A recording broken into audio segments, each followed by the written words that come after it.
It's WNYC. Marketplace is coming up next. On the show tonight, recycling for conventional vehicles is a norm right now, but it's a different story for electric vehicles. The vehicle is essentially just a lot of carbon and metal. And unfortunately, this tow truck operator, he has nowhere to send this battery or this vehicle to at this point. But now a new policy in California hopes to address the problem. That's coming up next on Marketplace. We'll be back with All Things Considered at 7 p.m. For the rest of tonight, there's a chance of some rain, temperatures in the low 60s. Tomorrow, pretty good chance of rain pretty much through the day. Rain possible tomorrow night, less of a chance. It's going to get breezy tomorrow night, temperatures in the low 70s tomorrow afternoon. Stay with us. It's WNYC on a Friday evening. It's just about 6:30.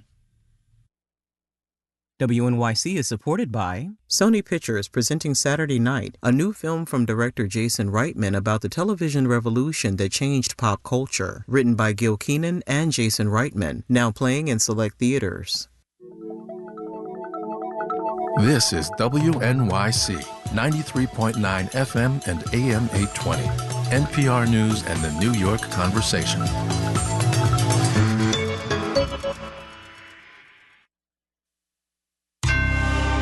Marketplace is supported by C3 Generative AI, verifiable, traceable answers, secure, hallucination-free, LLM-agnostic, IP liability-free, C3.ai. This is Enterprise AI. We will do our Friday thing. We will talk about electric vehicles, think batteries, and then we'll go for a walk. From American Public Media, this is Marketplace.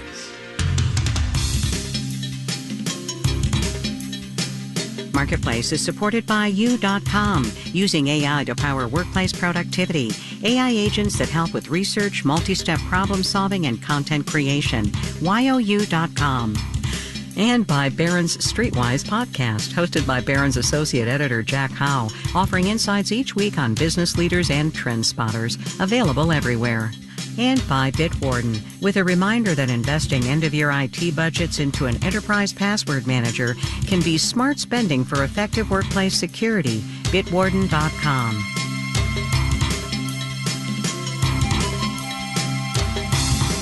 In Los Angeles, I'm Kai Ryssdal. It is Friday today, September the 27th. Good as always to have you along, everybody. This has been a week of acronyms in this economy. Initialisms, actually, I think, is what they are properly called. Economic indicators, by any other name. GDP and PCE, to name just a couple. Anyway, Gina Smilik is at the New York Times. Catherine Rampell is at the Washington Post. Hey, you two. Hey, Kai. Hey, Kai. So let's see. Gina Smilik, you get to go first. PCE came out today, personal consumption expenditures, the Fed's favorite, as we all know, and we say on this program every time we bring it up. 2.2% year on year, 0.1% up from August. What do you like in this report, and what do you maybe not like so much? Yeah, so there was a lot to like in this report. I would say I liked everything in this report from an inflation perspective, more or less. So that the headline inflation number ticked down to 2.2%. As you mentioned, the core number ticked up, but just by a 0.1, so not very much at all. And if you actually look at the month-over-month number, which is the one we kind of care about when we're looking at the core inflation, that was actually a little softer than economists expected. It came in at 0.1%. And so that's a bunch of numbers that I just threw out, but they all add up to one thing, which is that inflation is really slowing pretty steadily. In fact, slowing even a little bit more than economists had expected in this number. And I think the Fed is going to take from that, they're headed in the right direction. Like they are very, very close to hitting their inflation goal. Like 2.2 is about as good as you get. That's pretty much 2%. And so I think that they're in good shape on the inflation front at the moment.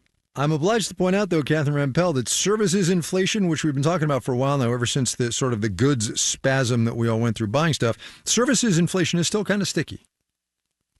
Yeah, that is troubling. I mean, I don't think it's anything to panic about, but it is concerning in the sense that we kind of understood what was going on with goods inflation to some extent, right? You had these like supply chain problems and strong demand. And once supply chain problems unwound themselves and people spent down most of their excess savings, so to speak, some of the inflationary pressures in the goods market or the goods sector would cool.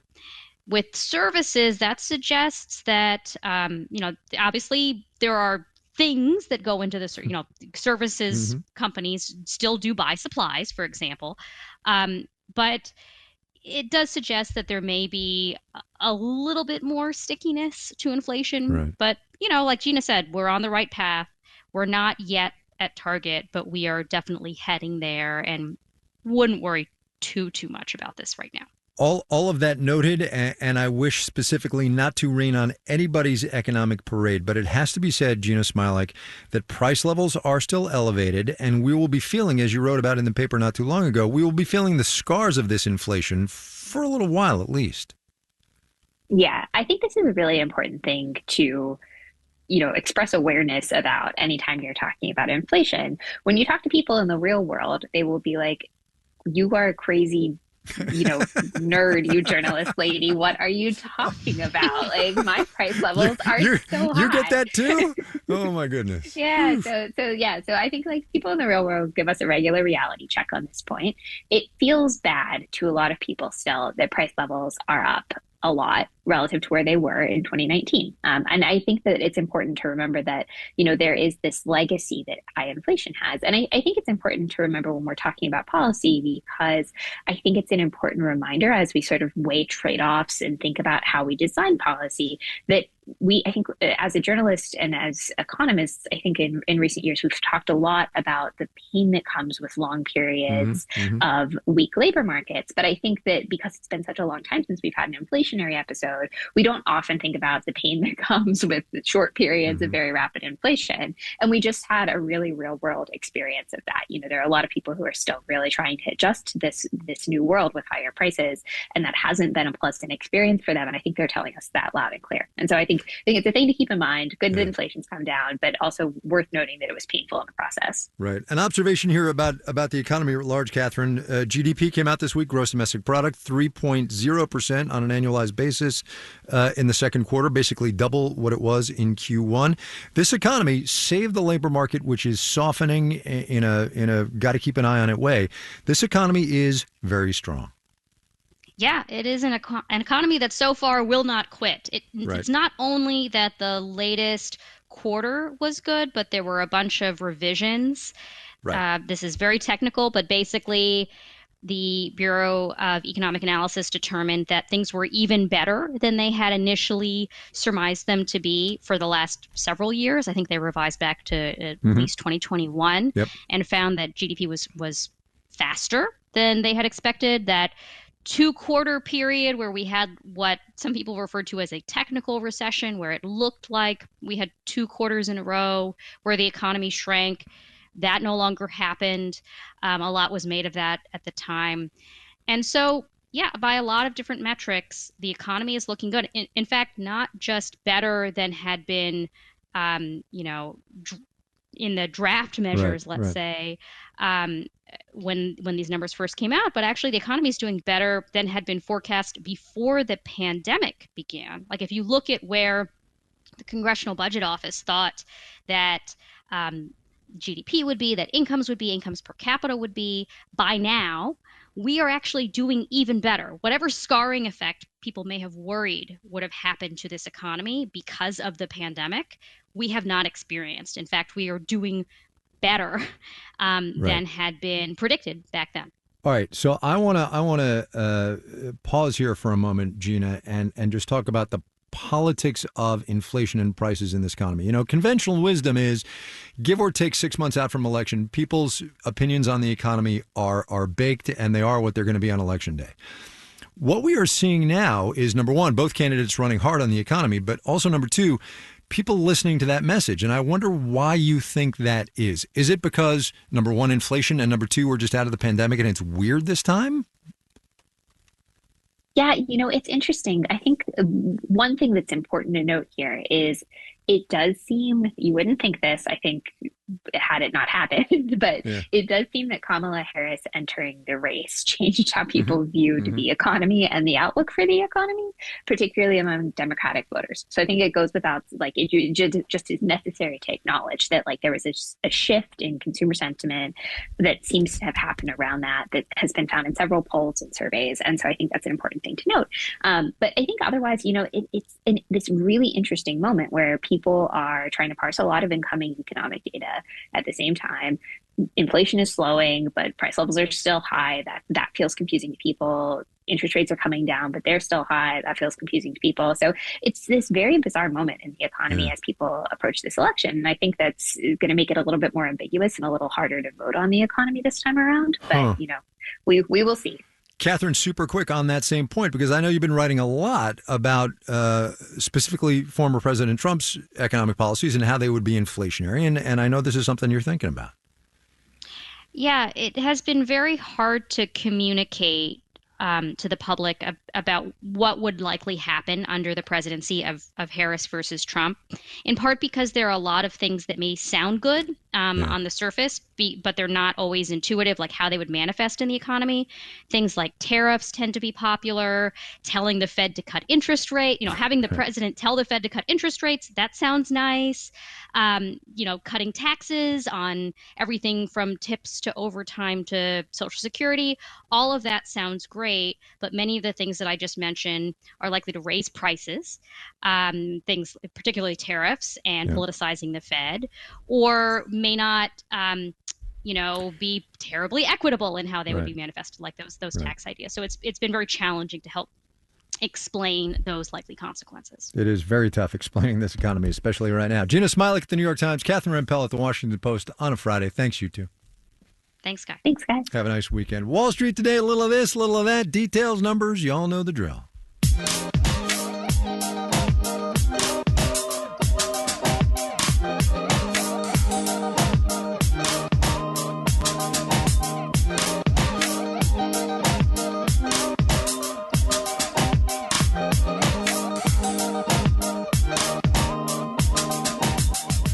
Included in that PCE report this morning was data on disposable personal income, how much Americans made after taxes, yes, from wages, but also from assets, interests, and dividends and the like. Overall, up 0.2% in August, up about 3% from a year ago. And that has been pretty consistent in 2024. Real disposable income growth, that is, accounting for inflation, has been at or above 3% year over year every single month since January. It's a sign the economy is looking something like normal, as Marketplace's Henry Epp explains.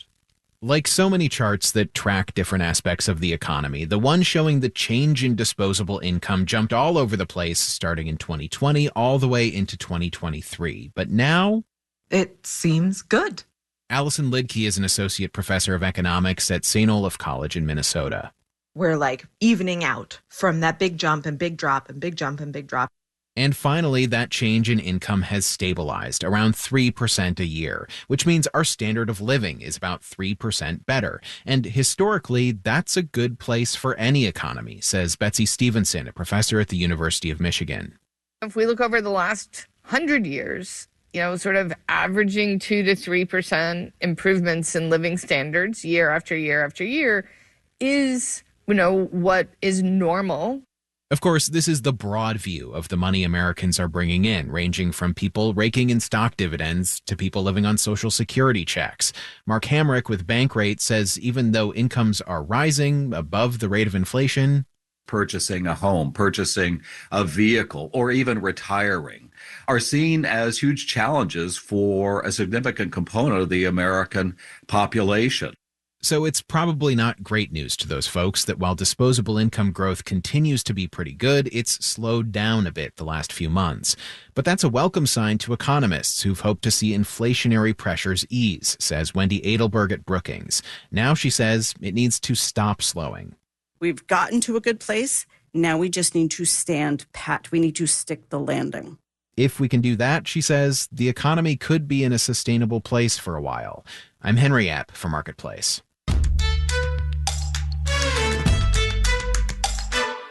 As of last year, there were more than 3 million EVs on the road in this economy. 3.3 million to be precise. That's from Experian Automotive. That is also, if you do the math, 3.3 lithium-ion batteries on the road in this economy, and counting, because EVs are still selling. Those batteries are great from a carbon emissions standpoint, but they can be dangerous to dispose of, and they suck up a lot of resources to produce in the first place as well. That's why California lawmakers want to get as much life out of them as possible. They have just passed a bill essentially forcing battery manufacturers to do just that. It's currently on Governor Newsom's desk, and if he signs it, as Marketplace's Kaylee Wells explains, it is not going to affect just Californians. If you've ever gotten rid of an old beater, maybe you traded it in or sold it for parts, or in my case, gave it to the local mechanic for cash so he could, well, I don't know. The whole point is I didn't really have to think about what happened next. But there's a whole industry that does, and it's actually pretty efficient, says Emil Nussbaum with the Automotive Recyclers Association. 86% of a vehicle by weight is either reused, repurposed, recycled, or the parts go into remanufacturing. But EVs don't have cast metal engines or traditional gearboxes. Their batteries have complicated components. These cars can't just get thrown into the existing recycling system. I had a tow truck operator who reached out to us, and he had a crash-damaged Tesla. The vehicle is essentially just a lot of carbon and metal. And unfortunately, this tow truck operator, he has nowhere to send this battery or this vehicle to at this point. Nussbaum says that Tesla is currently just sitting at a facility waiting for some solution. Now, one totaled EV isn't a major waste issue, but Tesla's first hit the market 16 years ago. The supply of retired EVs is coming. We don't have a huge problem per se right now on the recycling end, but it will be a problem in the future if we don't take steps to ensure that there's a process in place to recover these batteries. Nicole Hutchinson is the state policy director with a clean transportation nonprofit called CalStart. She says the bill is environmentally a good idea. This policy prevents environmental impacts on the front end by reducing a reliance on virgin materials, and it also reduces environmental harm on the back end by ensuring that we don't have hazardous waste in our landfills. It forces the producer to actually spend some time thinking about the end of life of the product. State Senator Ben Allen wrote the bill. He says it puts EV battery suppliers on the hook to repair, repurpose, and eventually recycle batteries. And it's got implications beyond state borders, Allen says, because if manufacturers have to recycle batteries in the most populous state, they'll build them differently. Which will make it so much easier when a car is brought into the shop and you make it easy to extract, you make it easy to separate, you make it easy to refurbish, you make it easy to recycle. The bill standardizes what Allen calls an inefficient Wild West recycling industry. The Automotive Recyclers Association is on board, so are environmental advocates. But the automotive trade groups are mixed. After all, the manufacturers will bear a lot of the responsibility. The Alliance for Automotive Innovation declined an interview, but said in an email it opposed the bill. John Moffitt spoke on behalf of the trade association at a state committee meeting this summer. Let the market do its thing. It is out there working. Many of my, if not most of my member companies already have contracts with other entities out to make the secondary use of these batteries once they're done in the vehicle. The state's auto repair shops are neutral. Dave Kusa with the Automotive Service Councils of California runs his own garage. And I'm a small shop, right? But we may do 2 hybrid batteries a month, maybe, so I have, 2 pieces of paper to fill out. Big deal. He estimates that's less than 2% of the cars that come through his shop because Kusa says EVs just don't fail that often. I'm Kaylee Wells for Marketplace.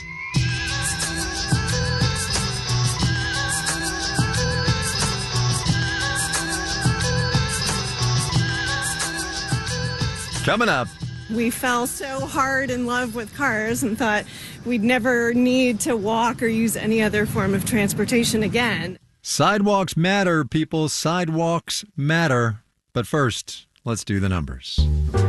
Dow Industrial's up 137 today, a third of 1%, 42,313. The NASDAQ went the other way, down 70 points, 0.4%, 18,119. The S&P 500 down 7 points, a 0.1%, 57 and 38. For the 5 days gone by, the Dow was up 0.6%. The Nasdaq gained just under 1%. S&P 500 gained 0.6%. Bond prices went up. The yield on the 10-year T-note down 3.75%. You are listening to Marketplace. Marketplace is supported by Amazon Business, aiming to help save time by offering smart business buying solutions so there's more time to focus on growing the business and less time doing the admin. More at amazonbusiness.com. And by Progressive. Progressive Commercial Auto Insurance protects the cars, trucks, and vans that work to keep small businesses moving forward, including protection while running errands and other tasks. More at progressivecommercial.com. And by the Peter G. Peterson Foundation, a nonpartisan organization dedicated to raising awareness and accelerating action on America's fiscal challenges to build a brighter economic future for the next generation. Learn more at pgpf.org.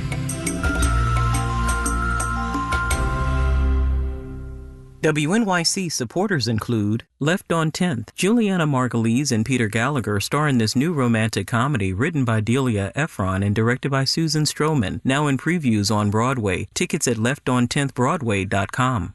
Minnesota Governor Tim Walz and Ohio Senator J.D. Vance will take the stage in New York for the first and only vice presidential debate of this election season. NPR News will bring you live special coverage with context and analysis from our political reporters. I'm Asma Khalid. Join us for live special coverage of the CBS News vice presidential debate simulcast from NPR News. Tuesday night at 9 on 93.9 FM, AM 820, or live streaming at WNYC.org. You're listening to Marketplace on WNYC.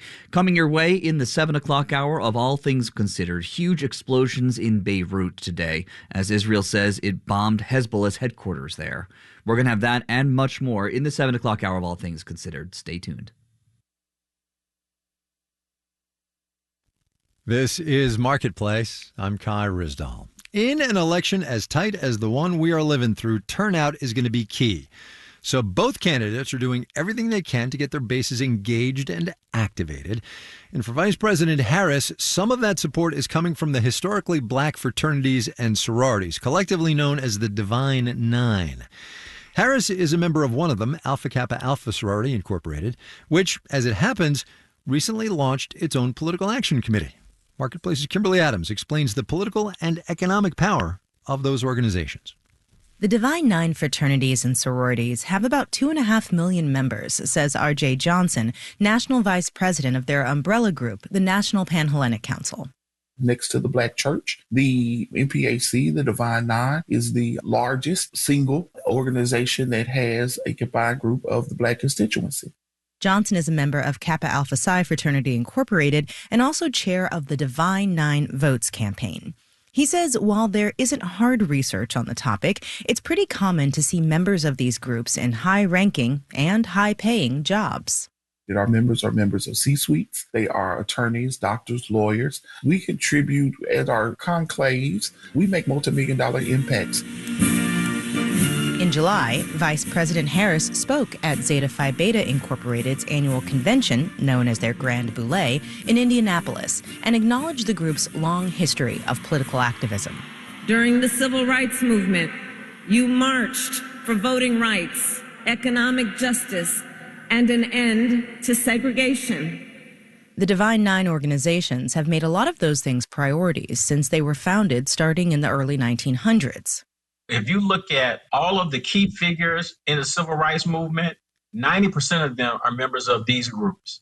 Walter Kimbrough is interim president at the historically black Talladega College in Alabama and member of Alpha Phi Alpha Fraternity Incorporated, the oldest group in the Divine Nine, founded in 1906. Of course, people will, think about Martin Luther King Jr., but Jesse Jackson, Ralph David Abernathy, Coretta Scott King, even if you look at Thurgood Marshall, the first African-American on the Supreme Court, they're all members of these groups. Members of these organizations tend to stay at least somewhat involved for life, engaging in community development and, especially during election years, focusing on voter registration and black turnout. Tamara Brown, provost of the University of Texas at Arlington, is a member of Delta Sigma Theta Sorority Incorporated and co-edited a book on the Divine Nine. They've met in chambers with key leaders, including presidents, to express perspectives and views on important issues affecting the African American community. These organizations are nonpartisan nonprofits, but they have affiliated political action committees. And now, with Harris at the top of the Democratic ticket, the PACs say they've been ramping up operations. They're endorsing candidates up and down the ballot and say they will be making donations. So far, they haven't reported giving much, just over $100,000, all of it to Democrats. In Washington, I'm Kimberly Adams for Marketplace.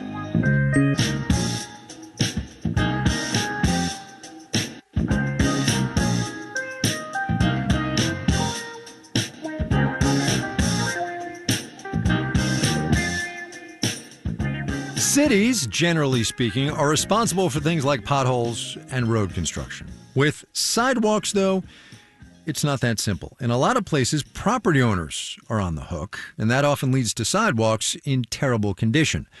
But voters in Denver did something unusual a couple of years ago. They approved a fee on those property owners to fund sidewalks, which, in the way these things work, means the city is newly responsible for a massive piece of infrastructure. Colorado Public Radio's Rebecca Tauber has more. Recently, I took a walk through downtown Denver with Jill Locantore. She runs Denver Streets Partnership, a pedestrian and transit advocacy group. Tell me where we are right now. We are on Colfax Avenue, which is one of Denver's main streets. It's got an amazing collection of locally owned businesses, schools, churches, government institutions, and it's also designed like a highway. Like a lot of commercial and residential streets in Denver, Colfax isn't the most pedestrian-friendly. The sidewalks are often broken or cracked, but at least they exist, which isn't something you could say about the entire city. That's very common in a lot of U.S. cities. We fell so hard in love with cars and thought we'd never need to walk or use any other form of transportation again. A lack of sidewalks can be an equity issue. That's according to research from Gregory Rowengold, an associate professor of civil environmental engineering at University of Vermont. Sidewalks were generally in more disrepair in lower income neighborhoods, in neighborhoods that had more people of color. And in Denver, it used to be that property owners were responsible for sidewalk upkeep in front of their homes or businesses. Now, that's the city's job. Rowengold says there are other U.S. cities that do that, but usually there's not enough funding. That's the case where he lives, in Burlington, Vermont. I think we recently increased the amount of money available for sidewalk repair, but they can repair something like 3 miles a year.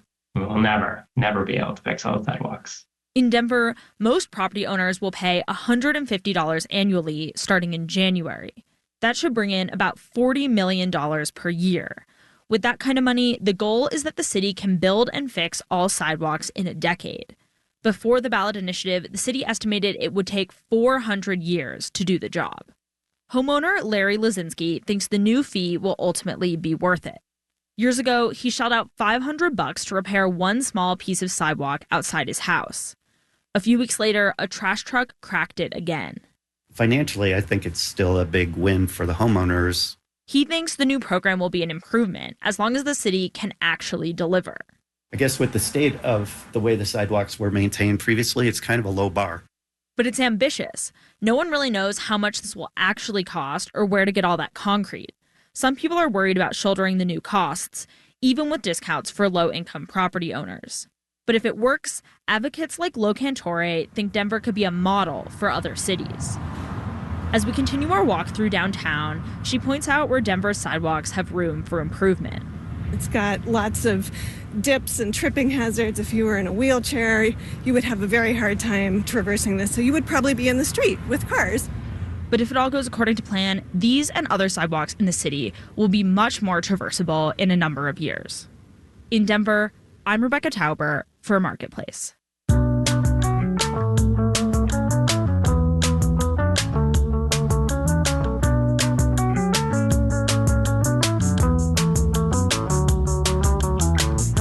Marketplace is supported by USB Technology, reminding consumers worldwide that USB-enabled products with the certified USB logos are designed for performance, power, reliability, and interoperability. And by Betterment, an automated investing platform that helps make it easy to invest. Learn more at Betterment.com. Investing involves risk. This final note on the way out today, meant to get to it with Catherine and Gina, and ran out of time. The University of Michigan came out with its regular reading on consumer sentiment today. We are feeling a little bit better about things, but that's not the reason I mention it, nice though it is. We talk every now and then about inflation expectations and how, if people think prices are going to go higher, that can actually happen. Anyway, the promising item in this report today is that we, consumers, nice job, gang, we figure inflation is going to be about 2.7% over the next year. That is down a tad from the earlier reading, and that is, again, promising. Our theme music was composed by B.J. Liederman. Marketplace's executive producer is Nancy Fargali. Donna Tam is the executive editor. Neil Scarborough is the vice president and general manager.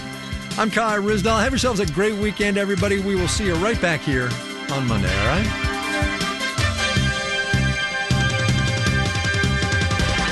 This is APM. Support for WNYC comes from the New York